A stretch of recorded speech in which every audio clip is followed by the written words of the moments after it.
What's up, family, and welcome back to the channel. Today, I want to start a new series on this channel.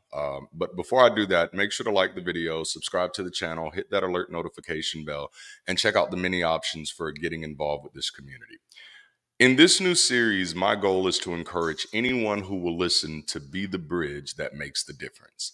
I've made it clear that my agenda is unapologetically building community beyond superstition as a way of building bridges to better opportunities and outcomes for people and communities. So in these videos, I want to take time breaking down what I think that looks like and sharing a few insights that I think will help us all be the bridge. So perhaps the most appropriate way to open up this series is with the question, why the bridge? Why have we chosen that name or that imagery to align our community building efforts to? Well, because among many things, a bridge is something that elevates, joins, something that connects, directs, and overcomes. And in many ways, that's precisely what we need in order to continue our forward progression as a species and perhaps even heal some of the damage we've inflicted on ourselves and our environment. Which is a great segue into our next question. What exactly do I mean when I say be the bridge? What does it mean to be the bridge?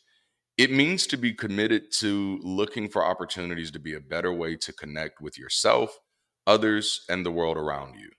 It's encouragement to make the most of every encounter and seek to build meaningful relationships that are in alignment with mutually beneficial outcomes.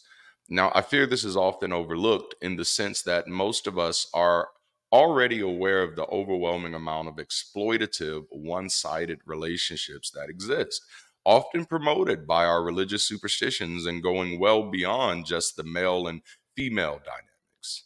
But I'm not sure if there's enough conversations around the safety of mutually beneficial relationships.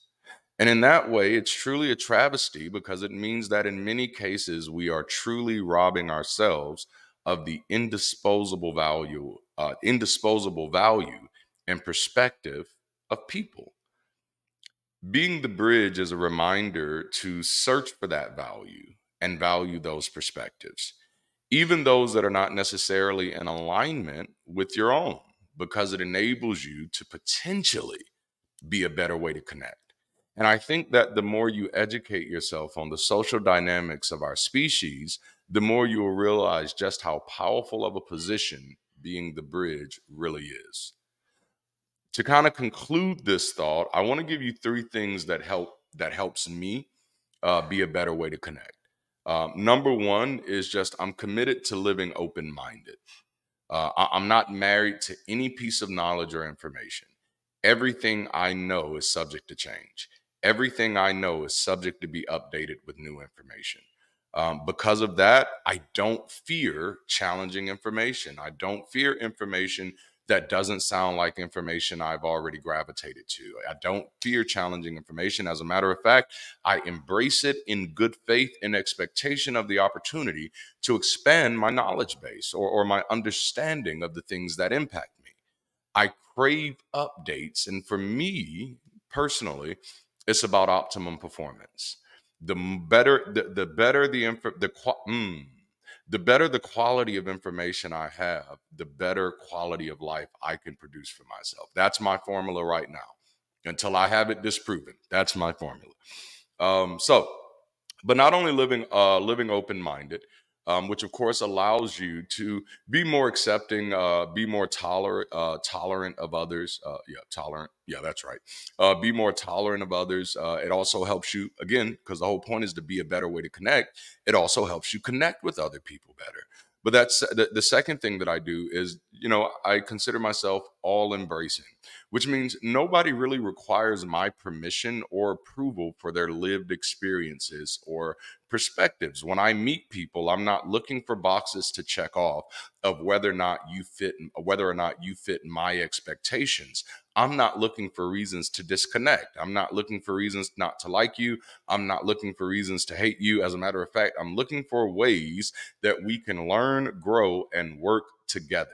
My wife is a big fan of House Hunters, and when we're watching it, I notice how people will comment on the aesthetic choices of houses that wasn't built for them or by them. And so they'll, oh, why did they do this? Why is this kitchen this color? Why is this? And it's just like, because it wasn't built for you. And that's I actually live my life that way as well. My life was not built for you. So I will likely not come customized to your specifications, and nor will other people. People will not come customized to your specifications. They have had their own lived experience that their current experience is somewhat the result of. And so I am in that manner, because I'm kind of aware of that, I am all embracing. But then also truth led. I have a saying that emotions are for the experience and the data is for the decisions.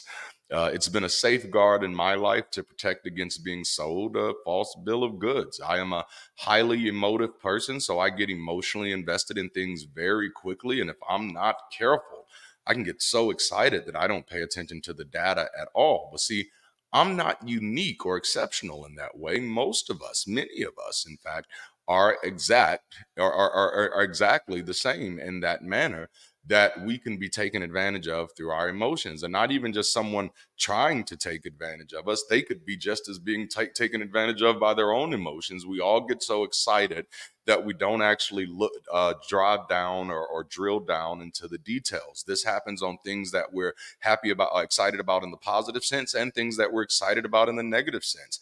How many times have you seen someone jump on a bandwagon of untruth just because the information that was shared was so horrible, or just so sensational that you're like, oh no, I have to do something about this. And you haven't even done what it takes to verify if this is something yet. So emotions are for the experience, and it's very healthy, and it's beautiful and valuable. We can learn a lot from it, but data has to be for the decisions. I enjoy speculation. I enjoy the poetry of language and hypothetical explorations, intuitions, and the universal pools of the patterns that we seek. But as fun and even as fulfilling as those things are, when it comes to being a better way to connect, I intentionally work to keep those things out of the driver's seat. And what I mean when I say that is, when it comes to, because people come to me for advice, people come to me for help, people come to me for guidance and all of those things. And ever since I have left the pulpit, one of the things that I've been very clear about is about not leaning into my own intuition or leaning into these pattern seeking tendencies in order to give advice. Using those things to definitely create an experience, to maybe even paint the picture, but making sure that I am using proof for the point. I hope that's good.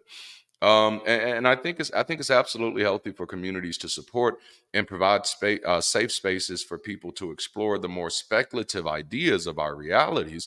But our direction and our decisions should be motivated, if at all possible, by things which are measurable, verifiable, and quantifiable. I'm one of those people where my trust requires verification. And so in this conversation, the big point is be the bridge. And when I say be the bridge, what I'm encouraging you to do is to be a better way to connect. And three things to help you be a better way to connect is to consider living with an open mind. Consider practicing being a little more embracing, and try all embracing every now and then. You'd be surprised. And then, of course, that other one is just being truth led.